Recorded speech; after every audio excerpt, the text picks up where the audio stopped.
어둠이 걷히고 서울의 아침이 시작되던 그날, 아무도 몰랐다. 7시 38분이 되면 32명의 운명이 갈라질 것이라는 사실에 한강 위를 가로지르는 성수대교, 그 위에서 누군가는 마지막 숨을 쉬고 있었고 누군가는 아직 집 현관문을 나서지도 않았다. 단 30분. 그것이 삶과 죽음을 가르는 유일한 차이였다. 1994년 10월 21일 금요일, 김철수는 시계 알람보다 먼저 눈을 떴다. 6시, 평소보다 30분 이른 시간이었다. 오늘은 절대 늦을 수 없었다. 15년을 기다린 진급심사, 40을 앞둔 나이에 찾아온 마지막 기회. 그는 이불을 걷어차며 일어났다. 세면대 앞에 선 그의 얼굴은 긴장으로 굳어 있었다. 거울 속 자신을 바라본다. 흰머리가 몇 가닥 보인다. 어느새 이렇게 늙었나. 그는 면도기를 들었다. 손이 미세하게 떨렸다. 진정하라고 스스로에게 말했다. 괜찮아. 준비는 다 됐어. 부엌에서는 아내가 아침을 준비하고 있었다. 김이 모락모락 나는 된장찌개. 김철수가 가장 좋아하는 메뉴. 아내는 남편의 긴장을 알고 있었다. 오늘 비 온대요. 천천히 가세요. 그녀가 말했다. 김철수는 억지로 웃으며 대답했다. 괜찮아. 일찍 나왔으니까. 하지만 그의 손은 계속 시계를 만지작거렸다. 6시 30분. 그는 집을 나섰다. 현대포니 92년식 회색 차체. 뒷좌석에는 딸이 그려준 가족 그림이 놓여 있었다. 아빠, 엄마, 나. 크레파스로 그린 서툰 그림. 그는 백미러로 그 그림을 힐끗 보았다. 오늘 잘 되면 딸에게 새 가방을 사줘야지. 엔진에 시동을 걸었다. 경쾌한 소리. 좋아. 차도 컨디션이 좋네. 라디오를 켰다. MBC 퓨준 FM 아침 뉴스가 흘러나왔다. 어제 국회에서는 그는 별 관심 없이 들었다. 도로는 한산했다. 역시 일찍 나오길 잘했어. 그는 가속 페달을 밟았다. 같은 시각 강남구 압구정동 17세 고등학생 박지혜는 이불 속에서 뒤척이고 있었다. 알람이 울렸다. 6시 30분. 한 번만 더. 그녀는 스누즈 버튼을 눌렀다. 5분만 더 자자. 하지만 몸은 이미 깨어 있었다. 천장을 바라본다. 오늘도 학교 가기 싫다. 시험 기간도 아닌데 왜 이렇게 피곤할까? 6시 50분. 그녀는 겨우 일어났다. 체면을 하고 교복을 입는다. 치마가 좀 짧아진 것 같다. 키가 큰 건가? 거울을 본다. 다크서클이 짙다. 어제 밤늦게까지 전화통화를 한 탓이다. 친구와 수다를 떨다 보니 시간 가는 줄 몰랐다. 가방을 챙긴다. 교과서, 공책, 필통, 체크리스트를 머릿속으로 되뇌었다. 뭔가 빠뜨린 것 같은데? 그녀는 현관으로 향했다. 신발을 신는다. 문을 여유하던 순간 멈췄다. 뭔가 불안했다. 가심이 두근거렸다. 왜지? 책상을 돌아본다. 그곳에 놓인 물건 하나. 미술 준비물. 오늘 제출 기한. 망했다. 그녀는 입술을 깨물었다. 안 가져가면 선생님한테 또 혼난다. 하지만 버스 시간이 시계를 본다. 7시. 평소 나가는 시간이다. 지금 가져가면 버스를 놓친다. 지각한다. 고민이 스쳤다. 3초.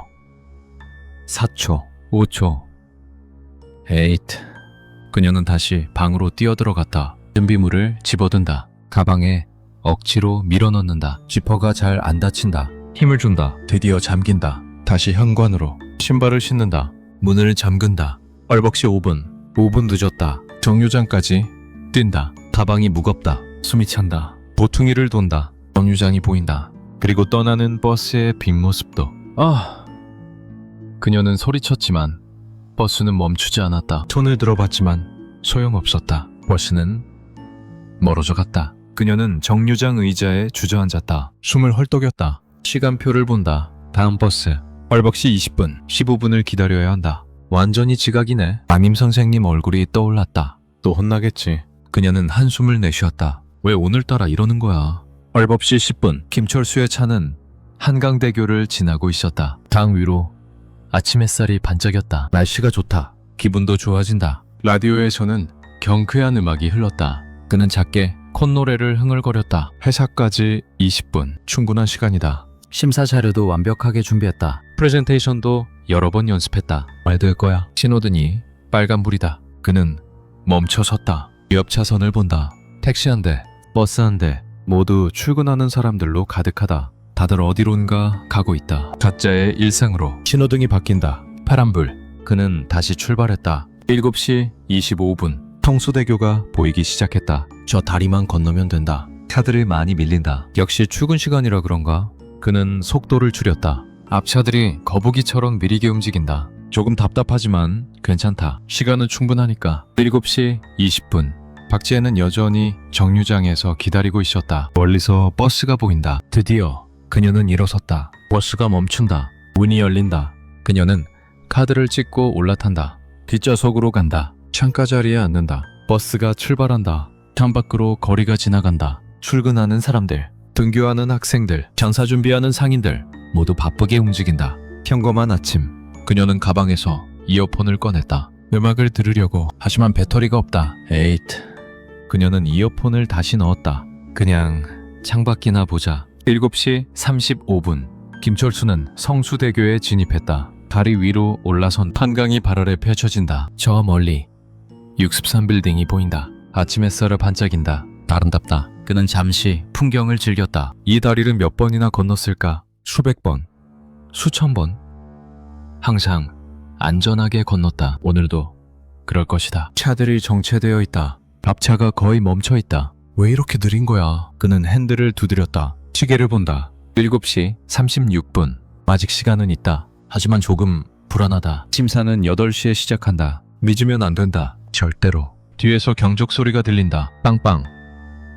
누군가 급한가 보다. 그도 급하다. 차선을 본다. 왼쪽 차선이 조금 더 빠른 것 같다. 차선 변경을 할까 고민했다. 단양지 시등을 켠다. 깜빡깜빡. 백미러를 확인한다. 들어갈 수 있다. 핸들을 돌린다. 왼쪽으로. 그의 차가 천천히 차선을 바꾼다. 7시 37분. 그는 다리 중앙부로 들어섰다. 이제 거의 다 건넜다. 조금만 더. 라디오에서는 여전히 뉴스가 흘렀다. 경제 성장률이. 그는 별 관심 없이 들었다. 앞차가 조금 움직인다. 그도 따라 움직인다. 브레이크, 엑셀, 브레이크, 엑셀. 반복되는 움직임. 그 순간 아주 미세한 진동. 차체가 흔들린다. 아주 조금. 거의 느껴지지 않을 정도로.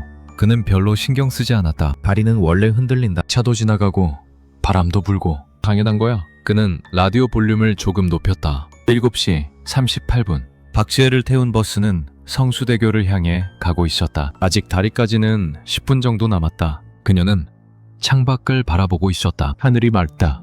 구름 한 점 없다. 오늘 체육 시간이 있나? 운동장에서 달리기를 할까? 그쳤네. 그녀는 하품을 했다. 새벽 시 38분 10초. 성수대교 중앙부. 김철수는 핸들을 잡고 앞을 바라보고 있었다. 조금만 더. 거의 다 왔어. 그때였다. 이상한 소리가 들렸다. 이거. 금속이 비명을 지르는 소리. 귀를 찢는 날카로운 소리. 그는 깜짝 놀라 주위를 둘러봤다. 무슨 소리지? 타이어가 터진 건가? 아니다. 다른 소리다. 어디선가 들려온다. 다리 밑에서 콘크리트가 갈라지는 소리. 우드득. 우드득. 점점 커진다. 그는 불안해졌다. 뭔가 이상하다. 차에서 내려야 하나. 하지만 차들이 너무 많다. 움직일 수 없다. 7시 38분 12초. 균열이 번진다. 보이지 않는 곳에서 철근이 끊어진다. 하나, 둘, 셋. 볼트가 튀어나간다. 콘크리트 덩어리가 떨어진다. 한강으로. 7시 38분 13초. 김철수는 믿겼다. 차체가 기울어진다. 오른쪽으로. 아니 왼쪽으로. 아니다. 아래로. 도로가 꺼지고 있다. 중력이 사라진다. 그의 몸이 공중에 뜬다. 안전벨트가 몸을 조른다. 시간이 느려진다. 1초가 10초처럼 느껴진다. 앞 유리로 보이는 하늘. 구름 한 점 없는 맑은 하늘. 그리고 한강. 빠르게 다가온다. 물이 보인다. 엠빛으로 반짝인다. 아름답다. 죽음처럼 아름답다. 그는 핸들을 움켜쥔다. 브레이크를 밟는다. 발에 힘을 준다. 하지만 아무 소용없다. 차는 이미 떨어지고 있다. 비명을 지르려 했지만 목소리가 나오지 않는다. 입만 벌어진다. 뒷좌석에 가족 그림이 보인다. 딸이 그린 그림. 아빠, 엄마, 나. 미안해. 미안해. 그는 생각했다. 심사는 어떻게 되는 거지? 아내는 어떻게 되는 거지? 딸은? 7시 38분 15초. 충격. 차체가 물을 뚫는다. 엄청난 소리. 유리가 깨진다. 물이 밀려든다. 차갑다. 얼음처럼. 폐가 얼어붙는다. 숨을 쉴 수 없다. 물이 입으로 들어온다. 코로 들어온다. 그는 몸부림친다. 안전벨트를 풀려고 한다. 손이 떨린다. 버튼이 안 눌러진다. 힘을 준다. 안 된다. 물이 차오른다. 가심까지, 목까지, 턱까지, 입까지, 코까지, 눈까지. 어둠. 48m 구간. 5개 차선. 통째로. 무너졌다. 승용차 7대, 버스 1대, 트럭 2대 모두 한강으로 떨어졌다. 순식간이었다. 4초도 안 되는 시간.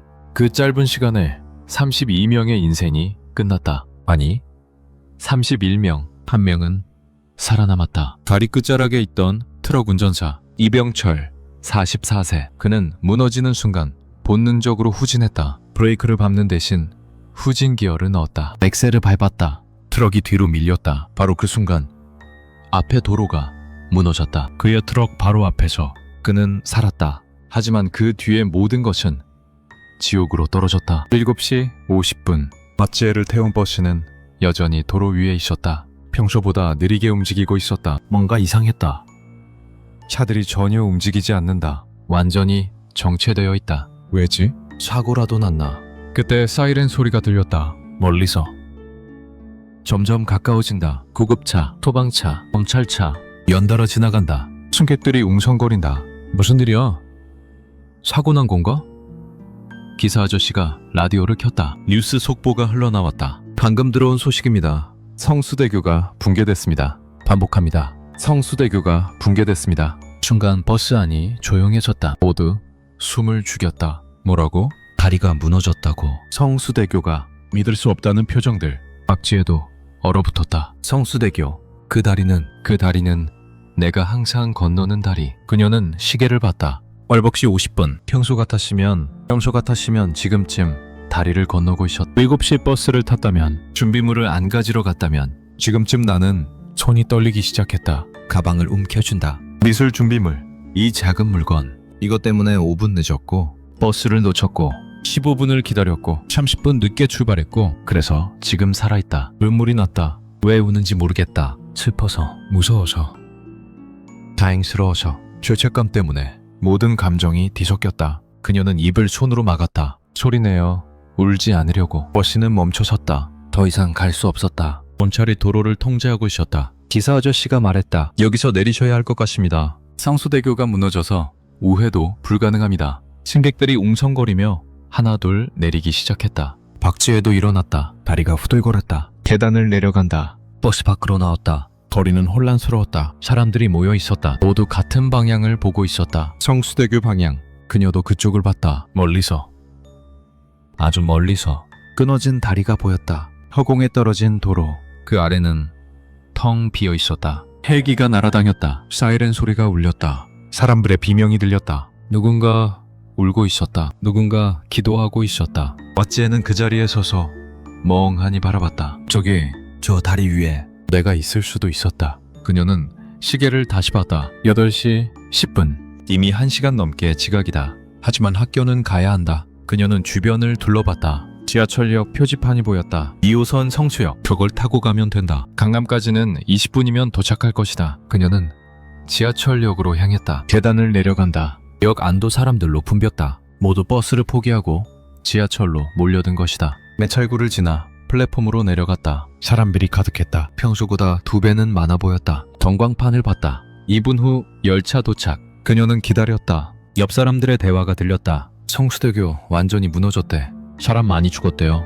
아침 출근 시간이라 끔찍하네. 그녀는 귀를 막고 싶었다. 열차가 들어왔다. 문이 열렸다.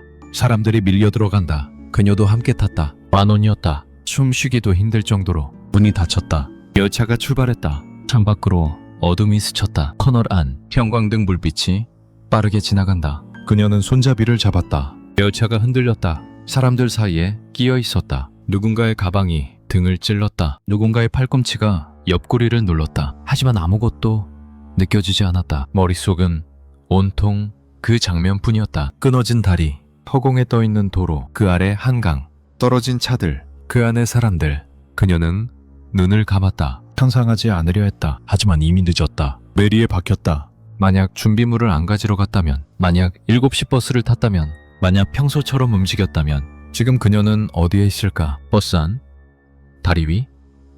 아니면 한강 속? 손이 떨렸다. 손잡이를 더 세게 잡았다. 차가운 쇠 느낌, 단단하다, 살아있다는 느낌. 그녀는 크게 숨을 들이마셨다. 살아있다. 나는 살아있다. 강남역 도착. 문이 열렸다.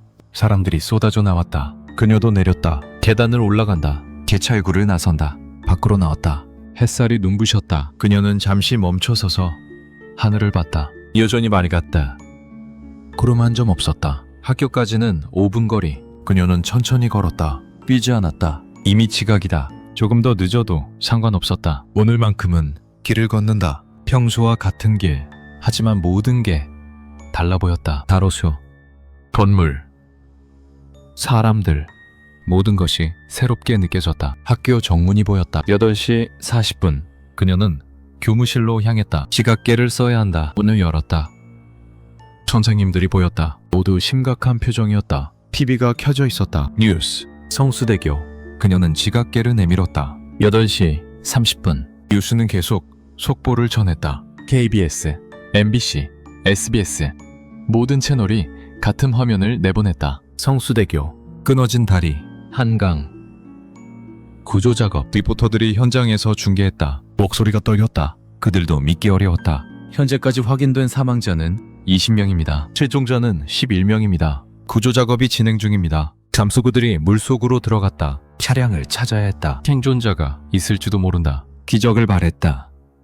하지만 물은 차갑고 어두웠다. 시간이 지날수록 희망은 사라졌다. 첫 번째 차량이 인양됐다. 현대폰이 92년식 회색 차체. 찌그러지고 부서진 차 문을 열었다. 안에는 한 남자가 있었다. 30대 후반으로 보이는 안전벨트를 매고 있었다. 핸들을 꽉 잡고 있었다. 눈을 뜬 채로 마치 아직도 운전하는 것처럼. 구조대원이 확인했다. 맥박이 없다. 호흡이 없다. 사망. 그의 주머니에서 신분증이 나왔다. 김철수, 38세. 서울시 강남구. 직업란에는 회사원이라고 적혀 있었다. 유괴다 나였다.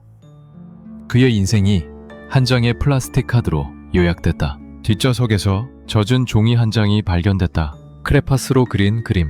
물에 번졌지만 알아볼 수 있었다. 3명의 사람. 아빠, 엄마, 아이. 손을 잡고 웃고 있는. 구조대원은 그 그림을 조심스럽게 집었다. 가슴이 먹먹했다. 두 번째 차량. 버스였다. 좌석에는 20명이 넘는 사람들이 있었다. 모두 출근하는 직장인들, 학생들, 주부들, 평범한 사람들, 아침을 시작하던 사람들. 모두 그 자리에서 끝났다. 세 번째, 네 번째, 다섯 번째. 차량들이 하나씩 올라왔다. 그때마다 시신이 발견됐다. 31명. 31구의 시신. 30여 개의 인생. 30여 개의 가족. 오후 2시. 유족들이 도착하기 시작했다. 성수대교 근처에 임시 영안실이 마련됐다. 하얀 천으로 덮인 시신들. 유족들은 하나씩 천을 걷었다. 얼굴을 확인했다. 비명이 퍼졌다. 아버지, 여보, 오빠, 언니. 울음소리가 한강을 메웠다. 김철수의 아내가 왔다. 30컵세. 남편보다 한 살 어렸다. 20살에 만나 결혼했다. 20년을 함께 살았. 그녀는 천을 걷었다. 남편의 얼굴이 보였다. 창백했다. 입술이 파랬다. 하지만 여전히 남편이었다. 그녀가 사랑한 남자였다. 그녀는 남편의 손을 잡았다. 차갑다. 얼음처럼 이미 생명이 빠져나간. 여보. 그녀가 속삭였다. 왜 일찍 나갔어? 내가 천천히 가라고 했잖아. 왜 안 들었어? 눈물이 떨어졌다. 남편의 얼굴 위로. 그녀는 남편의 품에서 무언가를 발견했다. 젖은 종이, 빨리 그린 그림. 오래 번졌지만 아직 남아있었다. 그녀는 그것을 조심스럽게 펼쳤다. 아빠, 엄마, 나. 딸의 웃는 얼굴. 이제 아빠는 없다. 셋이 아니라 둘이다. 그녀는 그림을 가슴에 안았다. 저녁 7시. 도쿄에서 긴급회의가 열렸다. 성수대교 붕괴의 원인 조사, 책임자 처벌, 재발 방지. 의원들이 목청을 높였다. 서울시를 비난했, 시공사를 비난했다. 정부를 비난했다. 하지만 아무도 책임지지 않았다. 서울시 관계자가 말했다. 노후화가 원인입니다. 예측할 수 없었습니다. 시공사 대표가 말했다. 설계대로 시공했습니다. 하도급 업체의 문제였습니다. 하도급 업체 대표가 말했다. 감리가 승인했습니다. 우리 책임이 아닙니다. 감리사가 말했다. 서울시가 통행 허가했습니다. 책임은 돌고 돌았다. 한 바퀴, 두 바퀴, 세 바퀴. 결국 아무데도 멈추지 않았다. 공중에 떠 있었다. 31명이 죽었지만 아무도 죽이지 않았다. 다리가 무너졌지만 아무도 무너뜨리지 않았다. 이상은 논리였다. 전문가들이 조사를 시작했다. 무너진 다리의 잔해를 들여다봤다. 철근을 검사했다. 용접 부위를 확인했다. 콘크리트 강도를 측정했다. 그들이 발견한 것은 충격적이었다. 용접 불량, 곳곳에서 발견됐다. 제대로 붙지 않은 철근, 부실한 시공, 형식적인 점검. 1992년부터 균열이 발견됐었다. 1993년에도, 1994년 6월에는 정밀 안전진단이 권고됐었다. 하지만 예산 문제로 연기됐다. 9월에는 하부 구조에 이상 신호가 있었다. 하지만 형식적 점검 후 통행이 허가됐다. 다리는 3년 동안 경고했다. 삐걱거렸다. 흔들렸다. 갈라졌다. 하지만 아무도 듣지 않았다. 많이 들었지만 무시했다. 예산이 없었다. 시간이 없었다. 귀찮았다. 그렇게 3년을 버텼다. 그리고 무너졌다. 1997년 7월 성수대교는 재건됐다. 추모비가 세워졌다. 31명의 이름이 새겨졌다. 김철수, 최영수, 정미숙, 그리고 28명 모두 그곳에 남았다. 왓지에는 40대가 됐다. 결혼했다. 아이를 낳았다. 하지만 매일 아침 집을 나서기 전 준비물을 확인한다. 빠뜨린 게 없는지 한 번 더 체크한다. 딸이 묻는다. 엄마는 왜 맨날 그래? 그녀는 웃으며 답한다. 습관이야. 하지만 진짜 이유는 말하지 않는다. 준비물 하나가 목숨을 살렸다는 것을. 김철수의 딸은 아버지 없이 자랐다. 30분 일찍 나선 그 아침 때문에. 정미숙의 어머니는 딸의 방을 20년째 그대로 뒀다. 첫 출근 3개월 차였던 그 아이. 30년이 지났다. 성수대교는 여전히 서 있다. 매일 수만 명이 건넌다. 아무도 기억하지 않는다. 하지만 어딘가에는 여전히 기억하는 사람들이 있다. 재난은 갑자기 오지 않는다. 다리는 3년 동안 경고했다. 균열, 삐걱임, 흔들림. 하지만 우리는 무시했다. 예산 문제, 시간 문제, 책임 문제. 그렇게 31명이 죽었다. 한 사람의 조급함이 30분을 앞당겼다. 한 사람의 망설임이 30분을 늦췄다. 하지만 진짜 문제는 그게 아니었다. 시스템이 침묵했다. 그 침묵이 31명을 죽였다. 지금 이 순간도 어딘가에서 다리가 삐걱거리고 있을지 모른다. 하지만 누군가는 무시하고 있다. 그렇게 또 다른 성수대교가 만들어진다. 당신이 건너는 다리는 안전한가? 30분의 차이가 당신의 운명을 가를 수 있다. 재난은 한 사람의 실수로 시작되지만 항상 시스템의 침묵으로 완성된다.